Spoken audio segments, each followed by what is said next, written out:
ಅಗಲಿಕೆಯ ನಂತರದ 11ನೇ ದಿನದ ಇವತ್ತಿನ ಕಾರ್ಯದಲ್ಲಿ ನಾಡಿನ ಜನತೆಗೆ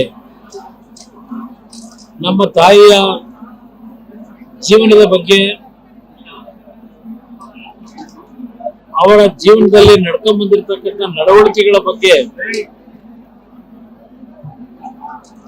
ಪರಿಚಯ ಮಾಡಿಕೊಟ್ಟಂತ ನನ್ನ ಮಾಧ್ಯಮದ ಮಿತ್ರರಿಗೆ,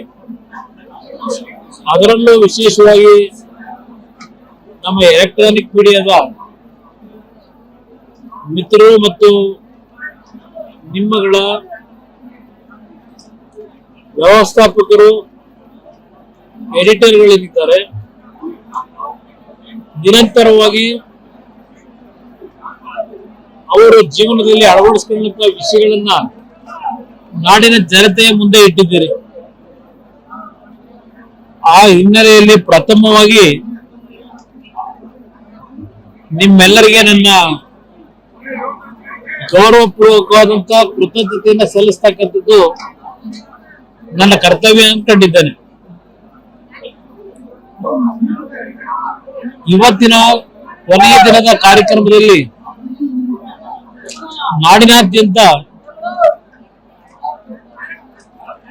ನಮ್ಮ ಪಕ್ಷದ ಕಾರ್ಯಕರ್ತರು ಇರ್ಬೋದು, ಬೇರೆ ಪಕ್ಷಗಳ ಮುಖಂಡರುಗಳು, ಶಾಸಕರು, ಮಾಜಿ ಮಂತ್ರಿಗಳು,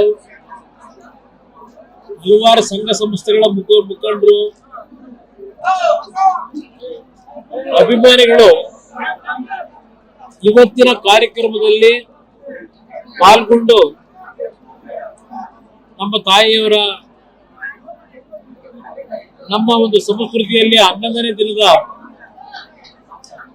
ಎಡೆ ಇಡ್ತಕ್ಕಂಥ ಕಾರ್ಯಕ್ರಮ ಏನಿದೆ,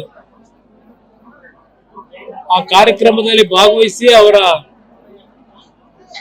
ಸಮಾಧಿಗೆ ಒಂದು ಗೌರವವನ್ನು ಸಲ್ಲಿಸಿ ಇವತ್ತಿನ